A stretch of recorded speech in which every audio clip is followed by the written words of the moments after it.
What if I told you there once was a prisoner so mysterious, so heavily guarded, that even his face was forbidden to be seen? Locked away for decades, he wore a mask of cold, unyielding iron. No one, not even the guards who brought him food, was ever allowed to glimpse the man beneath. His very identity was treated as a state secret, more dangerous than any weapon. Now, here's the question for you. Was this figure real, or nothing more than a legend crafted to terrify and intrigue? Did France truly hold a faceless prisoner whose existence shook the monarchy? Or is this just one of history's most elaborate myths? And if he was real, then who was he? A forgotten noble? A royal twin? Or someone whose bloodline threatened the throne itself? By the end of this story, you'll get the answer. But until then, I want you to decide for yourself, fact or fiction. A flesh and blood prisoner erased from history, or a fable designed to keep us wondering forever? Stay with me, because this tale doesn't just test what we know about the past. It forces us to ask how much of history itself is true, and how much has been a mask all along.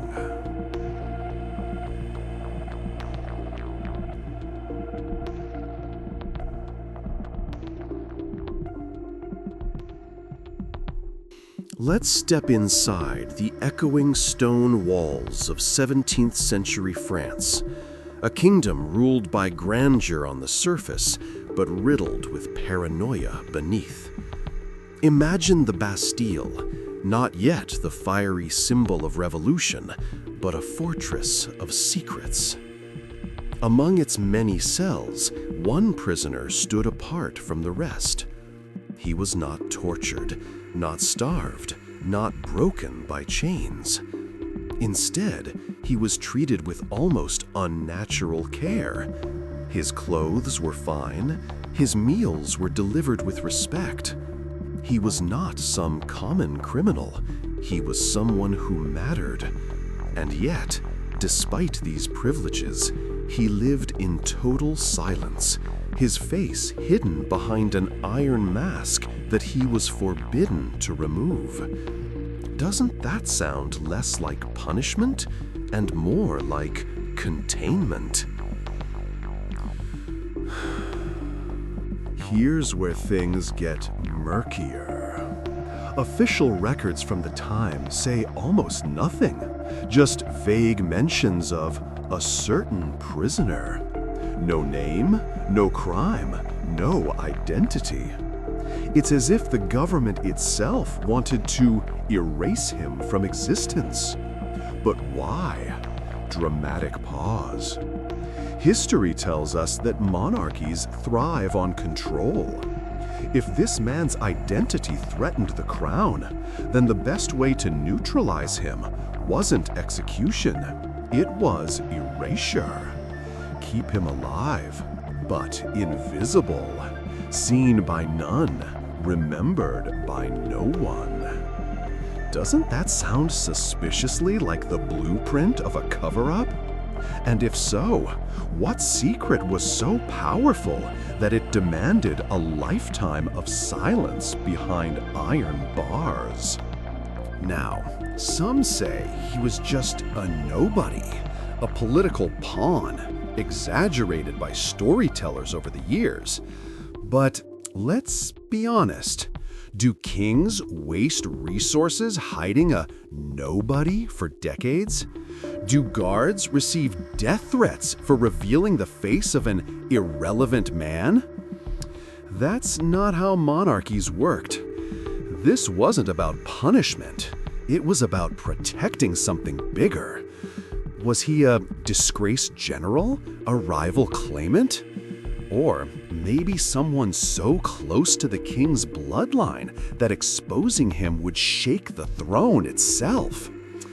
And here's the dangerous question. If you were ruling a kingdom, wouldn't you do anything? Lie, imprison, erase to make sure that threat disappeared? Of course, skeptics will argue that the entire story is fiction, a fabrication designed to thrill the public. No such man ever existed, they say. The mask, the silence, it's all just theater. But here's what they don't explain. Why, then, do multiple records, letters, and eyewitness accounts point to the existence of a prisoner treated differently than all others? Why do we have descriptions of his guarded transfer between prisons, always under strict secrecy, always with his face hidden? Are all of these just coincidences? Or are historians deliberately downplaying the evidence because it raises questions they'd rather leave unanswered? So we're left with a riddle. A man erased from history, yet stubbornly present in its margins. Real or myth? Prisoner or political weapon? The truth sits uncomfortably between fact and legend. And here's where the controversy begins. If the story is true, then France's monarchy deliberately buried one of the greatest scandals of its time.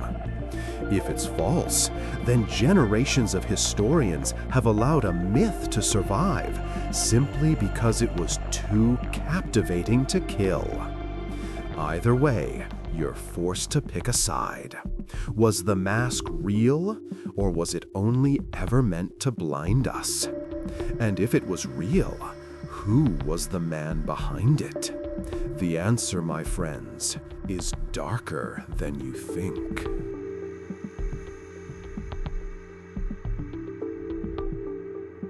If the man in the mask truly existed, then the first theory you'll hear, the one that has stirred the most controversy, is that he was of royal blood. Some even whisper that he was the king's own twin brother, hidden away to secure the throne. Imagine that. Two boys born into power, but only one allowed to rule. The other locked away forever, not because of what he did, but because of what he represented. Can you picture the scandal if France learned its monarch was not unique, not singular, but duplicated? That alone could ignite civil war. And ask yourself, would a monarchy built on divine right really risk exposing such a truth?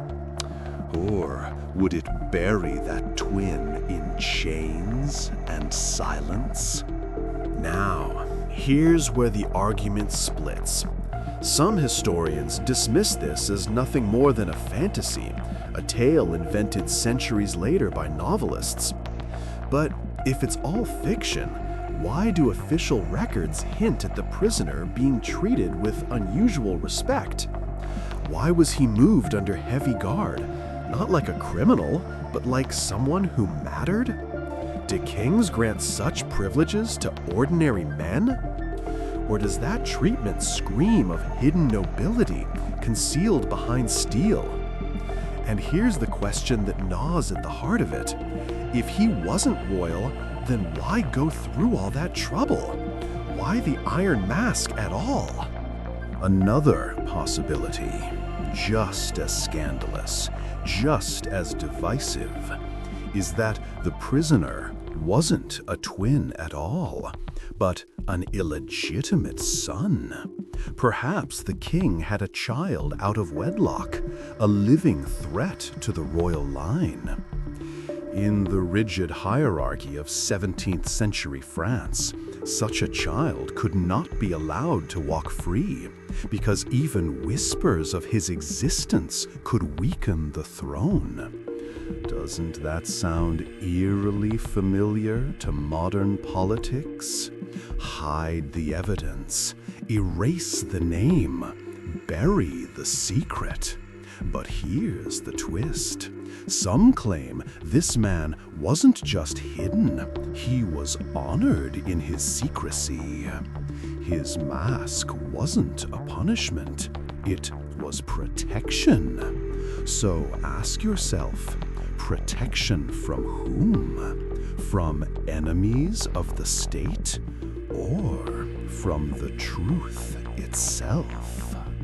But let's not forget the skeptics, because their voices are loud, and they have their own weapon: ridicule. They argue that the royal twin theory is too convenient, too cinematic, a story that survives only because it's entertaining. They say the man was nothing more than a disgraced officer or an unlucky conspirator, punished by a paranoid king. But here's where the controversy sharpens. If he was just an ordinary prisoner, then why was his identity such a guarded state secret that even mentioning his name could cost a man his life?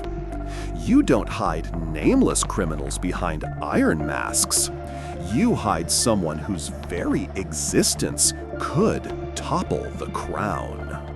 So, who do you believe? The historians who tell you it was all myth? The storytellers who whisper of royal blood? Or the possibility, far more unsettling, that both sides are hiding pieces of the truth? The mask is more than iron. It's a wall between us and the past, built deliberately to keep us guessing. And here's the real provocation. Maybe we were never meant to know. Dramatic pause. Maybe the mask wasn't just for the prisoner. It was for us, to blind us to a truth so devastating it would rewrite history itself. And if that's the case, then ask yourself, what kind of secret could still be so dangerous, even centuries later?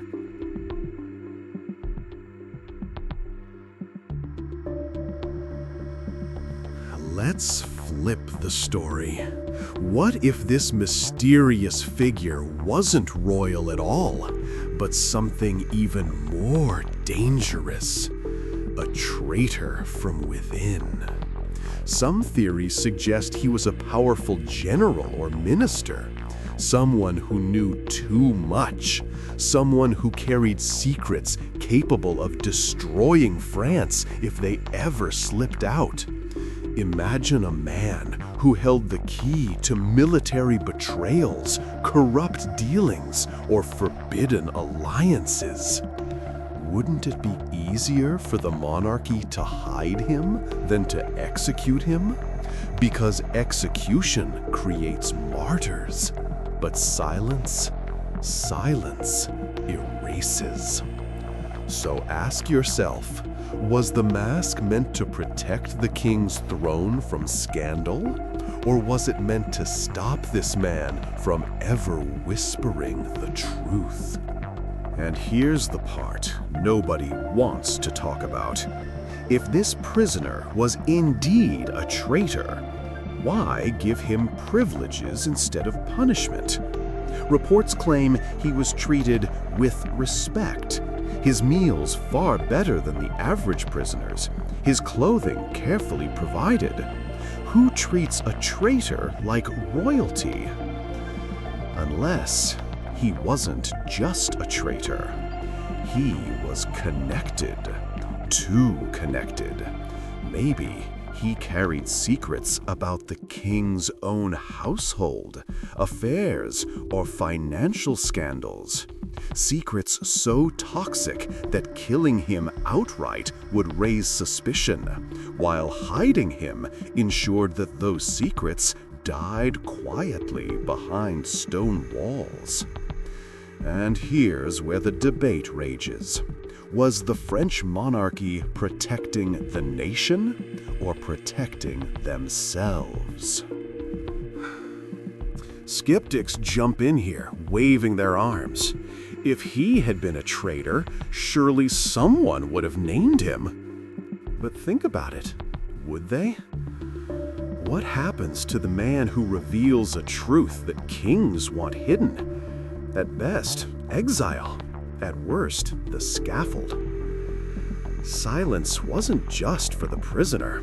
It was for everyone else, too. Anyone who dared to speculate too loudly risked their own neck. That's the real horror. Not the Iron Mask itself, but the silence it forced upon an entire kingdom. Doesn't that sound familiar even today? Governments burying scandals, silencing whistleblowers, rewriting facts before our eyes. Of course, others insist the whole traitor idea is a distraction.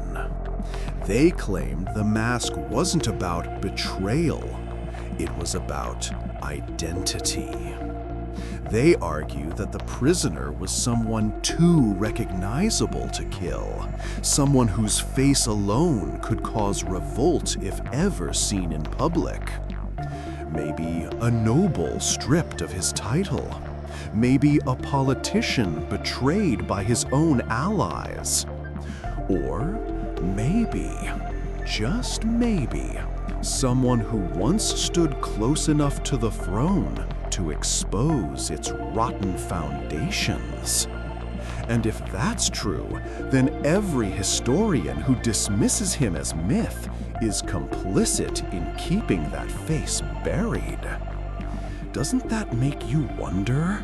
Are we studying history, or are we studying propaganda?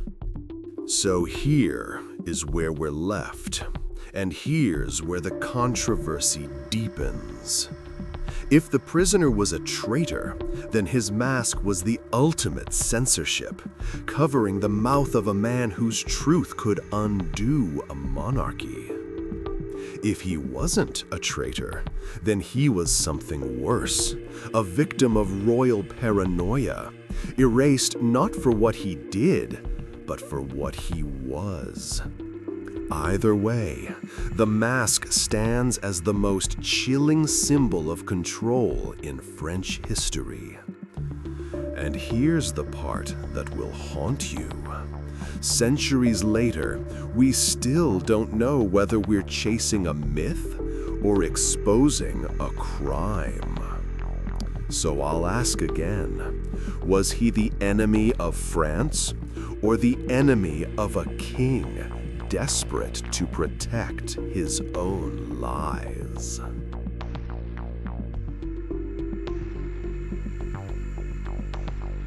What if the mask itself wasn't just a tool of concealment, but a weapon of propaganda? Some believe the man behind the iron bars never truly mattered. His identity, his crimes, even his bloodline might have been irrelevant.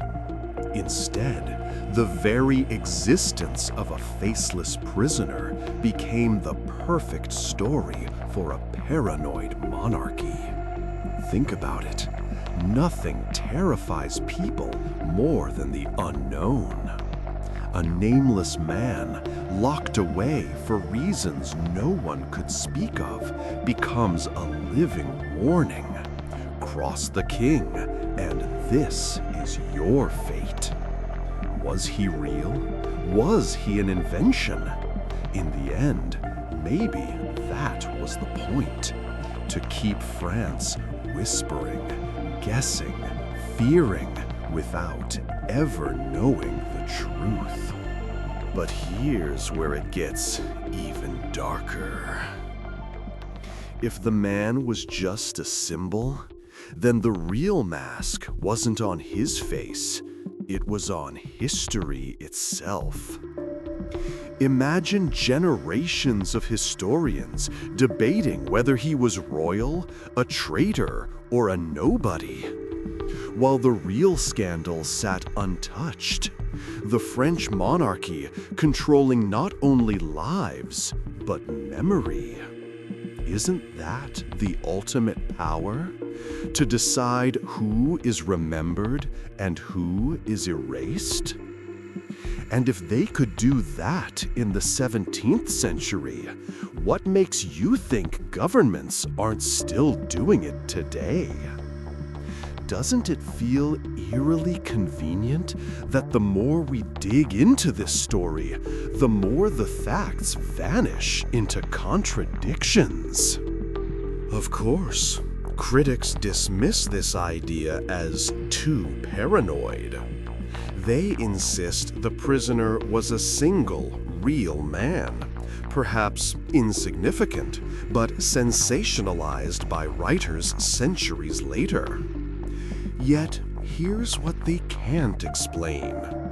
Why the secrecy stretched across reigns, from one king to the next, like a duty passed down?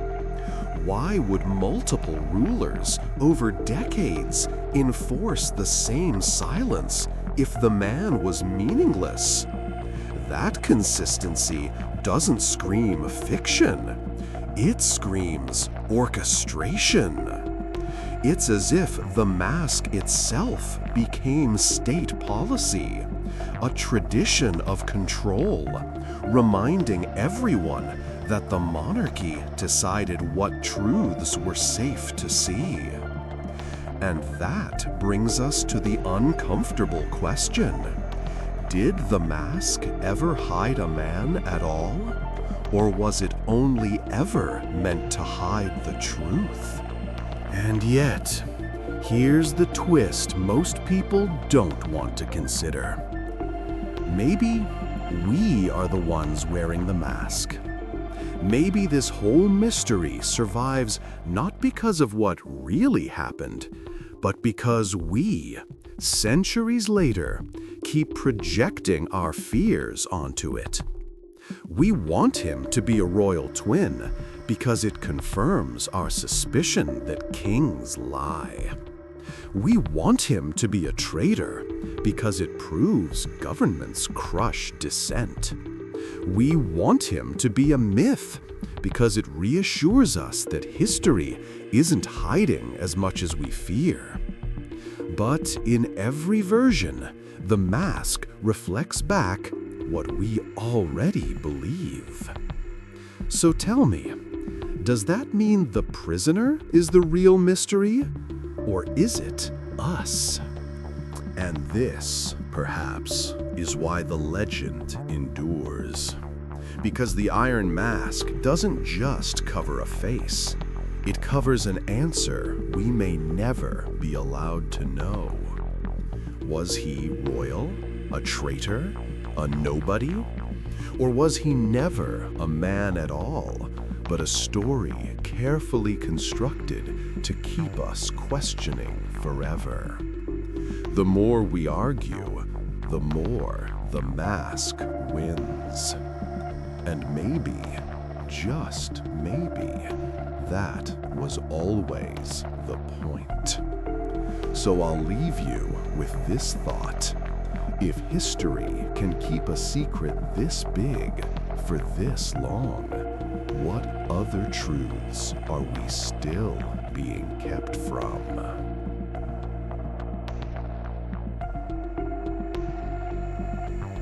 So here we are, after centuries of whispers and speculation, at the end of the road. You've heard the theories: a forgotten twin, a royal bastard, a traitor too dangerous to name, or even a fabricated ghost of politics itself. But here's the twist. Maybe all of them are true, and none of them at the same time. Maybe the man in the iron mask wasn't one person, but a role, a position filled whenever the monarchy needed someone to disappear, a mask that passed from prisoner to prisoner like a cursed crown. If that's true, then history hasn't hidden just one man from us. It has hidden many. And suddenly, the legend is no longer about a single mystery, but about how easily truth can be rewritten. But let's not ignore the more disturbing possibility. What if the mask was empty? What if there was never a prisoner at all? Imagine the sheer brilliance of it. A government inventing a faceless captive, moving him from prison to prison, guards sworn to secrecy, all to create an illusion. A ghost story kept alive to terrify enemies and silence critics. It explains everything. The lack of consistent records, the endless contradictions, the silence that hangs over the centuries. If the mask was never worn by flesh and blood, then the real prisoner wasn't a man. It was us. We've been trapped in the story itself, chasing a shadow, debating a fiction, while the real secrets of power remain untouched. So, now I leave it to you. Was he a royal heir erased from history? A traitor buried alive in secrecy? A myth crafted to keep people fearful? Or was the mask nothing more than an empty shell, a symbol designed to keep us distracted for centuries? Tell me what you believe, because there's no single answer that everyone agrees on. Drop your thoughts, your theories, your arguments in the comments, and let's see how divided we truly are. One thing's certain, the man in the iron mask, whether real or imagined, still has the power to silence kings, challenge history, and ignite debates even now. And maybe, just maybe, that's the greatest secret of all.